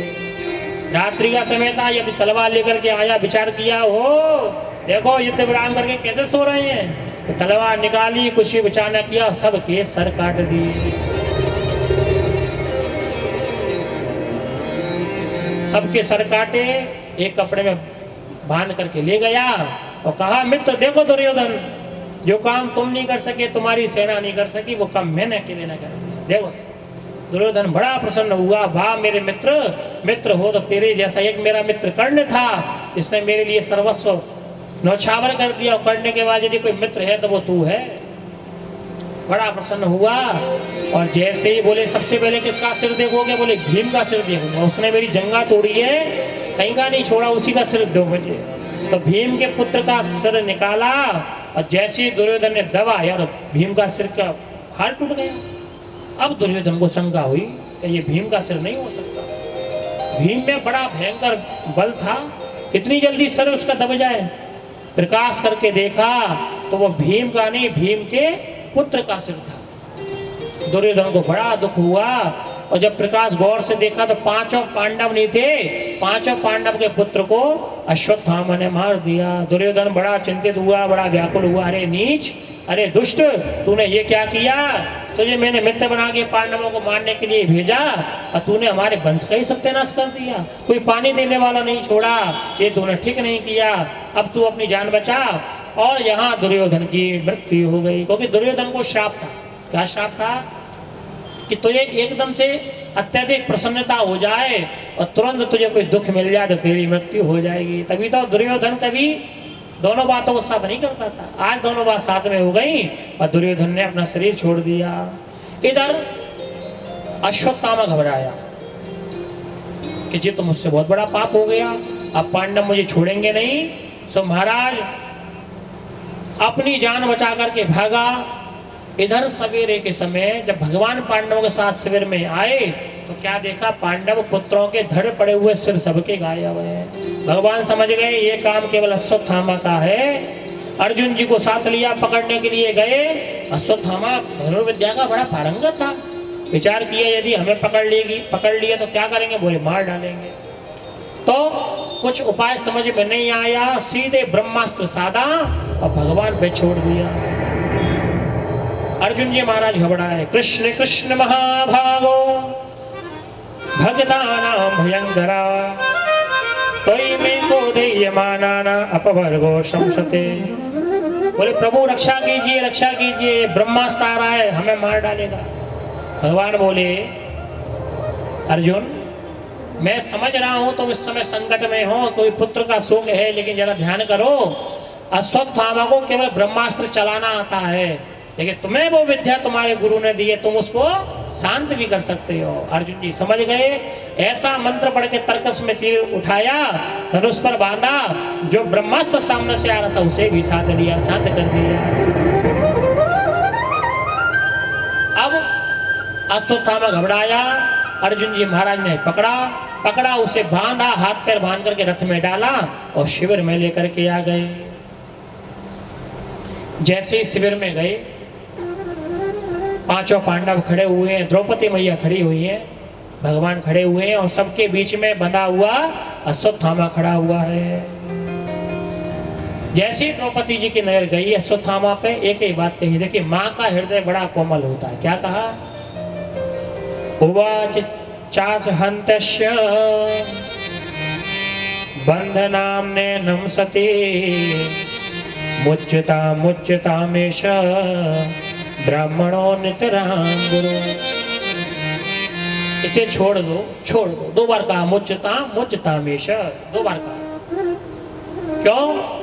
मैं नहीं चाहती जो दुख मुझे मिला है, कल आप इसे मारोगे, इसकी मैया जो द्रोणाचार्य की पत्नी है, आपकी गुरु माता है, इसलिए जो दुख मुझे मिला है वो इनकी मैया को ना मिले, इसलिए छोड़ दो।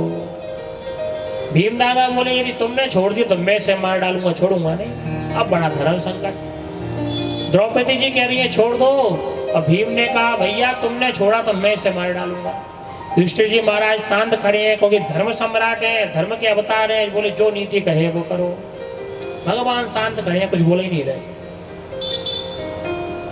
अर्जुन सारी स्थिति को देख रहे हैं, कहा प्रभु क्या करना चाहिए।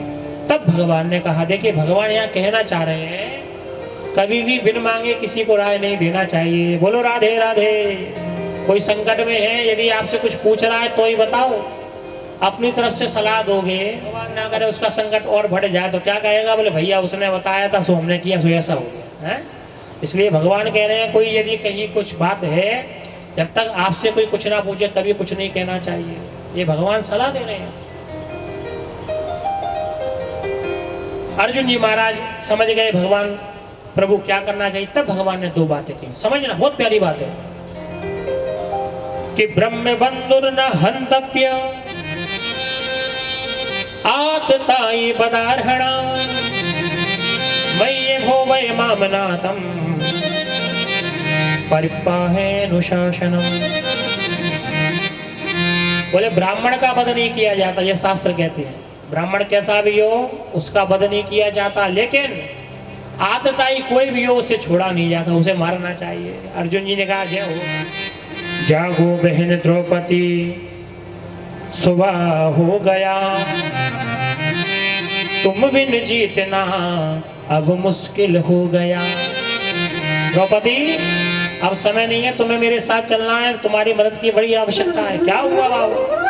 सारी बात बताई। कल ऐसे ऐसे प्रतिज्ञा है और कल अर्जुन को मारा जाएगा, तो तुम्हें मेरे साथ चलना है। कहाँ? बड़ा सुंदर प्रसंग है, आप लोग भाव से सुनिएगा।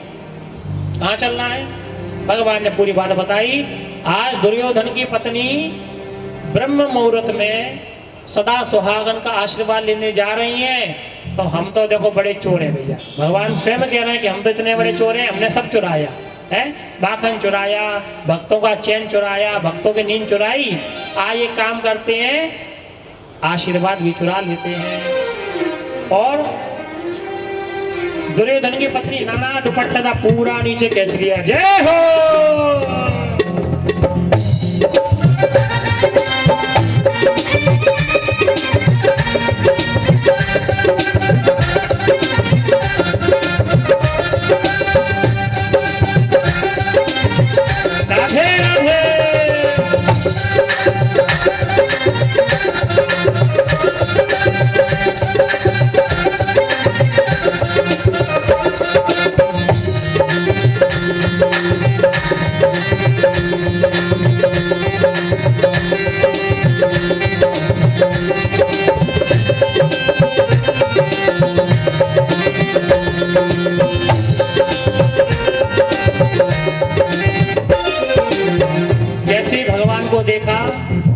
विष्णु बाबा को हंसी आ गई और क्या कहा भगवान से? बूढ़ा होने को आया हूँ, बूढ़ा होने को आया हूँ। बाबा ने तब जाकर देखा, बांसुरी वाला है पीताम्बर का घूंघट डाले बाखड़ा बांसुरी वाला है, पीताम्बरी वाला है, पीताम्बर का घूंघट डाले बाखड़ा बांसुरी वाला है। जैसे भगवान को देखा तो विष्णु बाबा ने खुद सुनाई, क्या तुम्हें शर्म नहीं आती?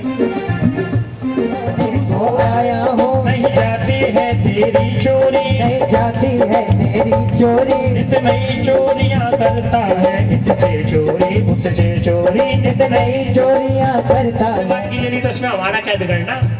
अरे बोले अपनी नहीं तो कम से कम माता पिता की तो डरो। भगवान ने कहा सुनो, माता पिता के शर्म वो करे जिनके एक माता पिता हुए। हमें खुद ही नहीं पता हमारे कितने माँ बाप है। बोलो राधे राधे। कभी खम्मे से प्रकट हो जाते हैं नरसिंह के रूप में तो खम्मा गई माता पिता हो गए, कभी जल से प्रकट हो जाते हैं जली माता पिता हो गए। कोई कहता है देवकी का सुत है, कोई कहता है यशोदा का लाला है। हमें पता ही नहीं है हमारे माता पिता कौन है, तो हमें काय की सब बात तो सही है। भगवान तो शर्म वो करे जिसके एक माँ बाप हो। अब भगवान के इतने माँ बाप है तो भगवान कह रहे यदि एक आध बाप की नाक कट भी जाएगी तो हमें क्या फर्क पड़ने वाला है। तब विष्णु बाबा ने कहा बेटी अब जाओ बेटी द्रुपद सुधा, अब जाओ बेटी द्रुपद सुधा। निश्चय ही विजय तुम्हारी है, निश्चय ही विजय तुम्हारी है। पतियों का बाल नवाका हो जब रक्षक कृष्ण मुरारी है, पतियों का बाल नवाका हो जब रक्षक कृष्ण मुरारी है। पतियों का बाल नवाका हो जब रक्षक कृष्ण मुरारी है। पतियों का बाल नवाका हो जब रक्षक कृष्ण मुरारी है। हरि हाथों में सौंप दी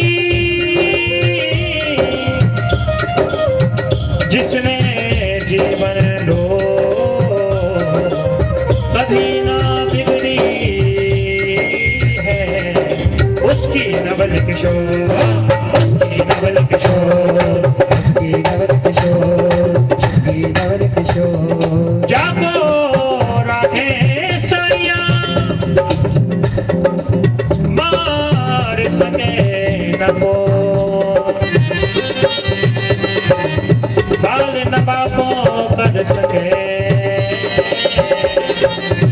जग बैरी हो, साई जग बैरी हो, साई जग बैरी हो, साई जग बैरी हो, जग बैरी हो। भीष्म पितामह बोले बेटी, भगवान का एक ही विचार है कि भैया देखो, मेरी प्रतिज्ञा भले ही टूट जाए लेकिन भक्ति का मान न टलते देखा। और भगवान ने क्या किया, भयंकर क्रोध में भरे जो रथ का पहिया था उसे उठाया, और आज भीष्म बाबा तुम्हें छोड़ूंगा नहीं। भगवान ने अपनी प्रतिज्ञा तोड़ दी और रथ के पहिया को लेकर जैसे दौड़े भीष्म बाबा को मारने के लिए, श्री भीष्म पितामह ने अपने धनुष बाणों को फेंका है, हाथ जोड़ के खड़े हो गए। बोलिए भक्त वत्सल भगवान की जय, जय श्री राम।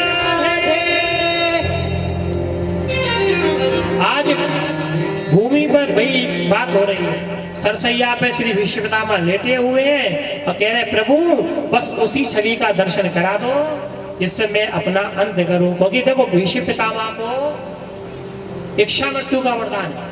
कैसा वरदान है कि जब तक हम चाहेंगे नहीं, जब तक मरेंगे नहीं। भगवान विचार कर रहे हैं कि बाबा 6-7 महीने रुक लेता हो तो हमारी तो ड्यूटी नहीं लग गई। तब भीष्म बाबा ने बड़ी सुंदर 11 श्लोकों में स्तुति की है तो प्रभु मेरी एक बेटी है, बड़ा सुंदर भाव है, सुन जरा, मेरी एक बेटी है उसका विवाह मैं आपसे करना चाहता हूँ। भगवान बोले भैया एक बात बताओ, आप ब्रह्मचारी हो तो बेटी कहाँ से आ गई? सारे पांडव कहते हैं बाबा तो ब्रह्मचारी बना फिरता था, ये बेटी कहाँ से प्रकट हो गई? तब कहा बेटी मेरी कोई जनमानस की बेटी नहीं है। बोले फिर? बोले मेरी बुद्धि ही मेरी बेटी है। इतिमति रूप कल्पिता वितृष्णा। तो कैसी है वितृष्णा? तीनों तृष्णाओं से परे है, कोई बिल्कुल शुद्ध मेरी मति है, मेरी बेटी है। केवल आपके चरणों में इसकी रति हो जाए यही मेरी प्रार्थना है। और श्री भीष्म पितामह ने भगवान की बड़ी सुंदर स्तुति की। माघ शुक्ल एकादशी के दिन भीष्म पितामह ने भगवान की स्तुति की, 11 श्लोकों में की और अपने शरीर का अंत किया है, भगवान के धाम को प्राप्त हुए। इस प्रकार भगवान ने भीष्म जी महाराज पर कृपा की। श्री सूर्य जी कहते हैं सोनक जी, इधर युधिष्ठिर जी महाराज का राज्याभिषेक किया है और भगवान द्वारका जाने को तैयार हो गए, द्वारका गमन किया है। अर्जुन जी साथ गए हैं। द्वारका में बड़ा भव्य स्वागत भगवान का किया गया है। श्री सूर्य जी कहते हैं सोनक जी, इस प्रकार द्वारका में आनंद बरस रहा है और भगवान द्वारका में स्थापित हो चुके हैं। युधिष्ठिर जी महाराज अपना राज्यभार संभाल रहे हैं और जो बालक की रक्षा की थी, आज उस बालक का जन्म हुआ है।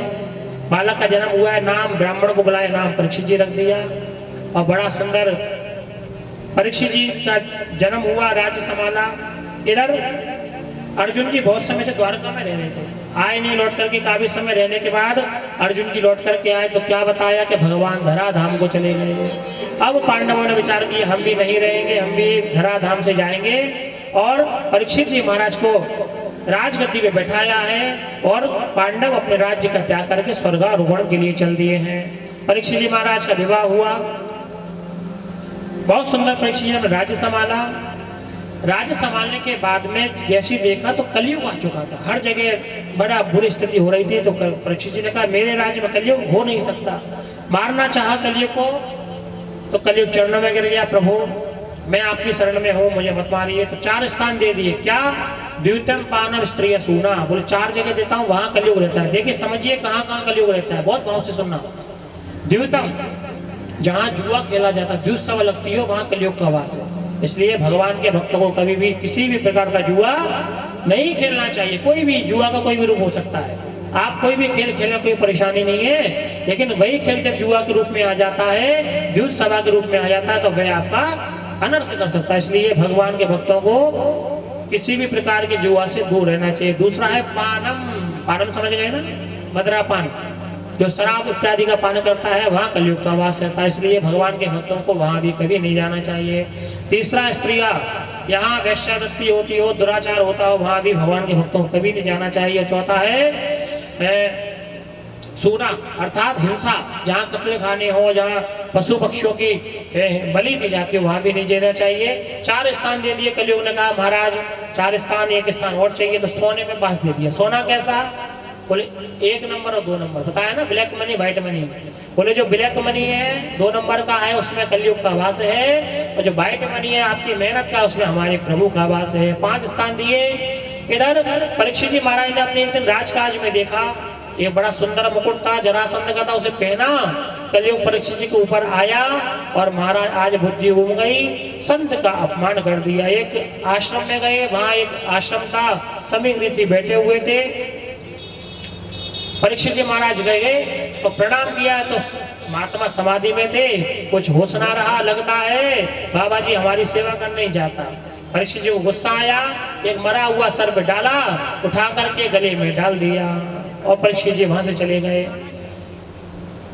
उस समीक ऋषि के पुत्र संगी को पता पड़ा कि मेरे पिता के संग ऐसा हमारे राजा ने ऐसा किया। भयंकर क्रोध आया और कौशिकी नदी का जल हाथ में लेकर के श्राप दे दिया, हे परीक्षित, जिस सर्प को मरे हुए सर्प को तूने मेरे पिता के गले में डाला है, मैं श्राप देता हूं कि आज से ठीक 7वें दिन उसी सर्प में एक तक्षक सर्प होगा जो तुझे मार देगा। ये मेरा श्राप है। जैसे जल छोड़ा और मारा श्राप दे दिया।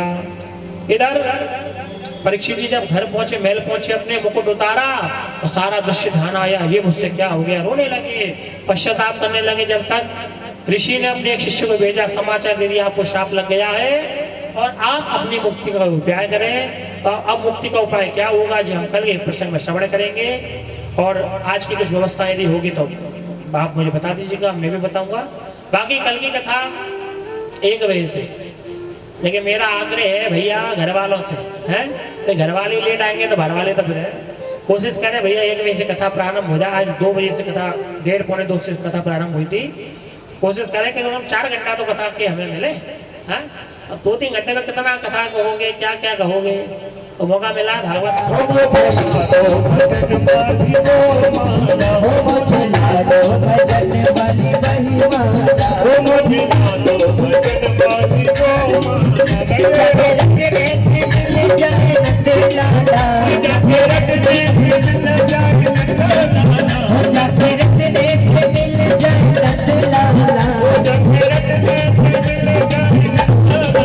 मुझे लाडो लाडो भजन वाली भाई माला, मुझे लाडो भजन जय हो।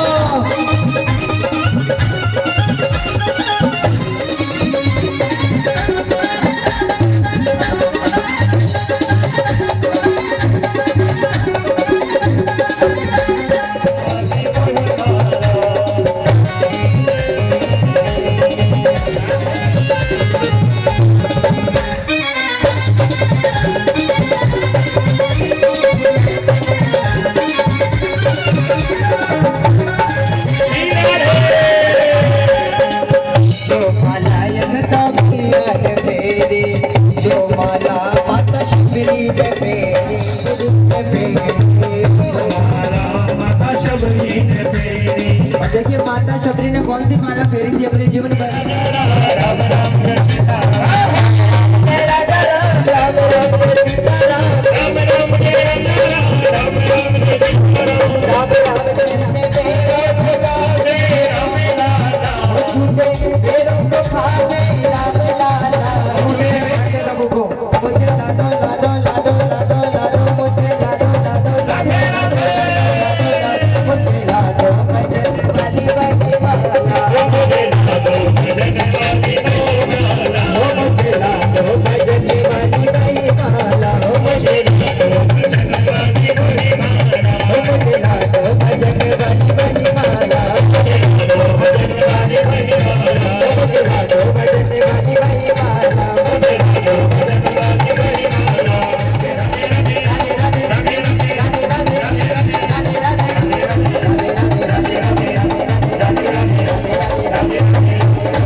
पुष्पाणं समर्पयामि।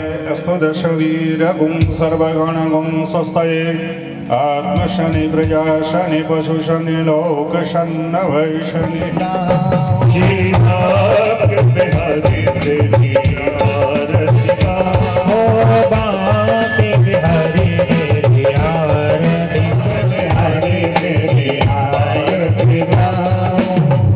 मोरे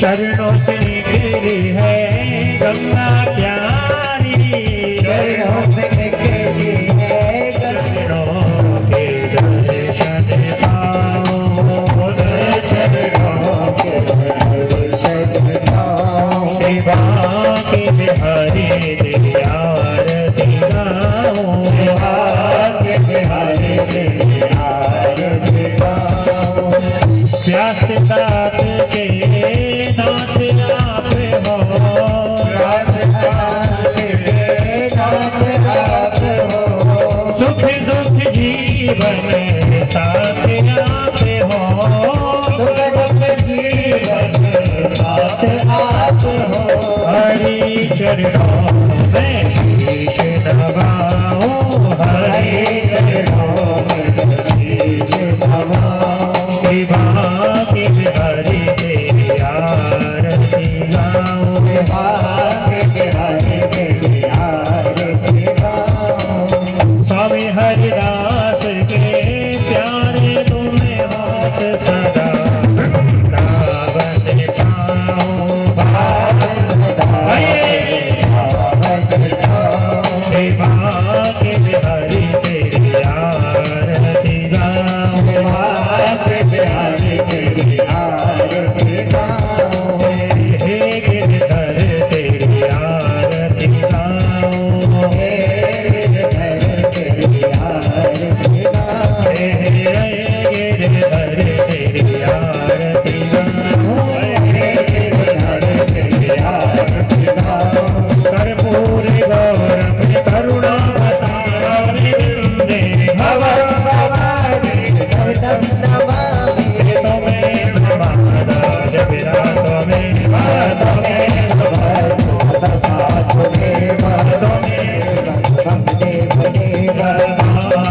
के बिहारी तेरी आरती गाओ, शाम सुंदर तेरी आरती गाओ,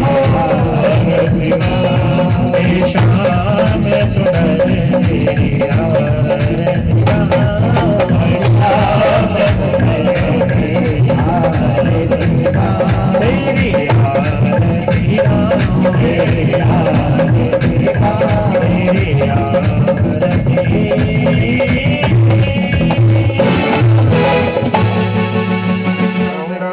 शांतिरोपदयः शांतिः वनस्पतयः शांतिर्विश्वे देवाः शांतिर्ब्रह्म। ओम श्री पुराण पुरुषोत्तमाय नमः। मंत्र पुष्पांजलिं समर्पयामि। बोलिए भागवत भगवान की जय। श्री व्यास जी महाराज की जय। श्री सुखदेव जी महाराज की जय।